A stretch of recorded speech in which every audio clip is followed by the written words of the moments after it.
Well, Democrats still searching for their new leader and the person to take on Donald Trump in 2020. Elizabeth Warren, the senator, is featured on the cover of the latest issue of New York Magazine. She's being billed as the current Democratic frontrunner, also leader of the Persistence. Meanwhile, in my latest column in The Hill, I'm arguing that Democrats should be focusing on white working-class voters to defeat Donald Trump. I'm going to go to a white working class. Oh, you're not working class. I forgot. A white rich voter. I'm sorry, Mr. Waters. Richer now the Trump tax cuts kicked in. Oh, yeah? Not in New York. Yeah. Wow. Listen to the grumbling. There's grumbling at the table. I'm for that I do. Okay, Jesse. Yes. So here's the thing. Elizabeth Warren on the cover. Elizabeth Warren stands for single-payer health care, Yeah. right? Elizabeth Warren wants to help young people who have heavy tuition debt coming out of college. She thinks a minimum wage hike could be a good idea. Yeah. How do you, as a white working-class American, feel about this? Listen, I think she's got a good shot at getting the nomination. Do you I think really? the base likes her. I think she can excite a crowd. She's younger than Biden, and she's female. She's exciting. And, I think she also has a lot of negatives. The Pocahontas thing is going to kill her. She's got an identity crisis there that I think that name stuck, and it cuts and it hurts, and it went viral. She hasn't been able to get over it. There's the phony factor, which is a problem. I don't know if she can play nationally, being a Northeastern liberal. I don't know if she plays in a North Carolina or an Arizona or a place like that. She's from She's Oklahoma, got absolutely no Wall Street support. And as a Democrat, I know you play footsie with Wall Street. You want to bash them, out in public, but then behind the scenes, you want to ask for their money and grovel. But Wall Street hates her. I don't think they're going to pay her a lot of money during the campaign. And she's open borders. She's pro-tax hikes. So, I don't know how she's going to play. I'm not. He's read the file. He might, Yes. but I was surprised. I created the file. But is that right? They pay the Republicans? You want them to pay the No, I'm Democrats? saying she's not going to get a lot of Wall Street donations compared to some other Democrat like Obama, who talked a big game about cracking down on Wall Street, and they did absolutely nothing. Okay, Katie, who is your pick for the Democratic nomination? Oh, I'm not going to pick someone, but if they want Elizabeth Warren to run, first of all, she was wearing sandals in that picture. And if you're going to run a marathon like a presidential election, you better put some good running shoes on. The second thing is she always acts like she is so pro middle-class worker when she is one of the most elitist people that they have in the Senate. She can't relate to anybody. She's similar to Hillary Clinton that way. And when it comes to her policy, she's always talking on the surface level about bringing back middle-class jobs, fighting for the little guy, but actually the things that she votes for and supports, like minimum wage hikes and not taking down Dodd-Frank, actually bring robots in to take minimum wage jobs that people can then get into and then build their careers from there. And it actually hurts small businesses that can't get small business loans to further their ambitions. So her policies don't actually match up with her working class rhetoric. And I'm not sure that she has enough intersectionality, just like Joe Biden, to really make it on the far left. What does that mean, intersection? It means that she's too white. She's not diverse enough, even though she pretends to be a minority. And so the far left of the party now isn't really going to take someone like that. They need someone with more of those one group boxes that checked. we've seen slide a little bit in the Trump universe are white suburban women. I think that they're a little uncomfortable with separating children from parents and the like. Well, I would say a couple things. It's kind of the tale of two midterms. So you have in the House, the president really needs to try to keep some independence in his corner so that he can help keep the House. But in the Senate, to keep the Senate, he really needs his base to get out and Republicans to turn out. So in some ways, the poll today is not that instructive on that independence. If those women decide not to vote for him in the midterm, then the House might go. But I think also with this one for Democrats going forward, they've learned lessons over and over, and so have Republicans. Voters always want what they can't have. In 2012, Republicans were begging Chris Christie to run. He didn't. He chose to run in 2016, and now his moment has passed. And I think that is the same for Elizabeth Warren, that in 2016, she would have had the whole left wing to herself, and she would eclipse Bernie Sanders. But she decided to endorse Hillary Clinton, and now there's so much energy and so much attention on the left that her time has probably passed. You really think so? Greg? Well, I think you neglected to point out that New York Magazine, that's their comedy issue. Oh, they hired Once a year. Yeah, once a year they do it. They have all the stuff written by the morons at Time Magazine, and that's what they got.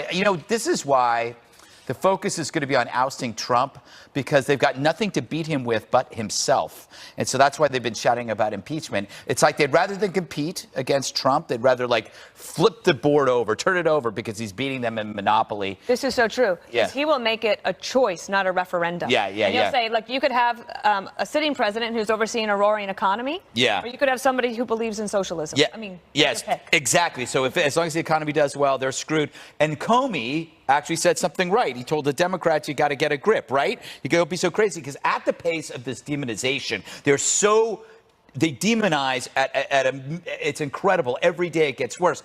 The Dems will be no different than like the drug-addled maniac on the street corner who's shouting that asteroids are coming and he forgot to wear his pants. You mentioned something about the economy and doing well. I had a buddy who was out at the Four Seasons brunch in Beverly Hills and ran into. I said white working class. And well, funny that you mentioned that one. Guess who we ran into? Maxine Waters at the $100 a head brunch at the Four Seasons, and he was talking to her for a while. I could. A lot of brunch. And she admitted to him that Trump will win in 2020 because the economy will be so good. Who said that? Maxine Waters. That's a scoop. That is. That's a scoop. All right, News well, right now. It's happening, breaking. Jesse's got yeah, it. and you guys believe it. Comedian Michelle Wolf, hot water for her again, this time for comparing ICE agents to ISIS terrorists.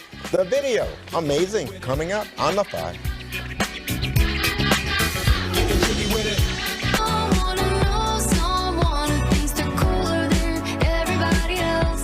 Hollywood continues to lash out against President Trump and his administration. Comedian Chelsea Handler once again going after the president.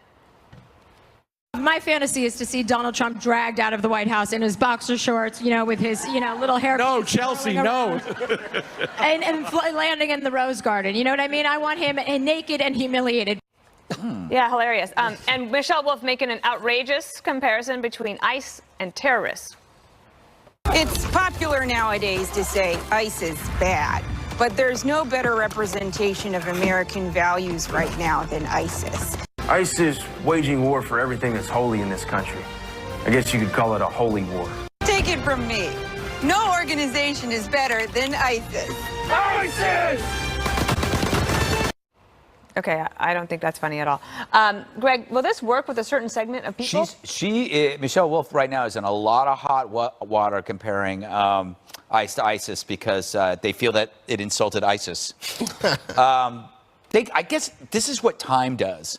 That these people forget the journalists and the innocent people whose heads were cut off, and that's what we dealt with for 4 years. Yep. While here, I mean, we were sitting here at this table to have to go through it was horrible. We don't think about that much anymore, and we should. Right now, Trump is a character in their movie. He's a bad character. He's not just wrong. He's evil. You can never quote Krauthammer enough. He always said the difference between the left and the right is we think they're misguided or stupid, but they think we're evil. Katie, what do you think about that in terms of reaching a younger demographic? I think it's just really unfortunate and disgusting. There are good men and women working in ICE every single day who are just trying to feed their families and keep the country safe. And if people like Michelle Wolf and her Hollywood friends like Chelsea Handler would spend an ounce of the energy they spend demonizing good people in America as, demonizing people who are hurting other people, real rapists, real child traffickers, real terrorists, you might actually get somewhere. And to reiterate Greg's point, we still have men and women in Afghanistan who are still dying as a result of us being there to stop ISIS. We still have a presence in Iraq and Syria as a result of this because those people are there to make sure that we are not hurt here at home. And so reaching, I guess I would be in the younger demographic. It doesn't sit well with me. I don't think it's funny, first of all. So if this is supposed to be comedy, they need to work on it. But just overall, the dehumanization of good people who are literally putting their lives on the line every single day so that people like Michelle Wolf and Chelsea Handler can live in their own elitist bubble every single day, I just think is pretty disgusting. It's not like there isn't other things for them to make fun of, Jesse. Oh, there's so much to make fun of. Jesse's hair? Not that. I just want to know, how did Rove get on a panel with Chelsea Handler? Well, I mean, what has it's- happened to Karl Rove? That's that thing where they tried. It's called Aussie Fest, right? And Okay. that's that thing where they try to get a bunch of different Got people, it. and the goal is to get a whole bunch of different people together to show that we they're, can. they're the like, agree complete on. opposites. I'm not sure they did agree, so I don't know what came Karl of didn't that. look like he was very comfortable. No, it was weird that she said she wanted to see the president naked. I found that odd. The whole abolish ICE thing, I think the Democrats are just abolishing their chances of winning in the midterms. This happened back during the Iraq War when they attacked our troops. That hurt them politically. Yeah. A couple years ago, the Democrats went after police very hard. I think that hurt them politically. And they're just walking into another brick wall with this anti-ICE stuff. And it's really so far out of the mainstream of American society. I can't believe they don't even see it. Boy, you guys are out of touch. Really? Yeah, tell me. I thought it was a wonder- white working because class I American. wonder that. I'm like, I know that it offends me. That's why I was sort of asking. Like, does Yeah. it work for other audiences? I think it does. I think that you have to understand that people who see children being separated from their parents, people who are trying to do their jobs and see, gardeners being raided and pushed out because, oh, you look like you're Hispanic. People feel like they're being terrorized. But the larger point is this is not an attack on the men and women who work for ICE. This is an attack on the people who have made ICE into a deportation force, who have made ICE into suddenly, I'm reminded of what people in the right used to say about ATF, jackbooted thugs coming to grab your guns. This is the way lots of people in the Latino, but in the immigrant community. You on the agree whole comparing feel. them to ISIS terrorists is a step too far? No, I said they okay. feel like terrorists, but I'm telling you, this is not an attack So you- on the Is ICE people. cutting so you're people's okay heads with off? that analogy, Is ICE Laura? cutting people's heads off, Juan? How is Is it ICE not an cutting attack? people's heads off? It's not an No? attack on the Okay. people. It's an attack on the policy, Greg. The policy that would use them in this way to separate They're children people. from They mothers. compared them to ISIS. They actually. The idea is, this is what Michelle Wolf got into trouble with at the Correspondence Dinner. Yeah. She's being edgy, and I think she has every it's not right to just be edgy, edgy. but a lot of people are uncomfortable, especially, guess what, the people who are being zinged by her humor. But it's like when Comey says they need to get a grip.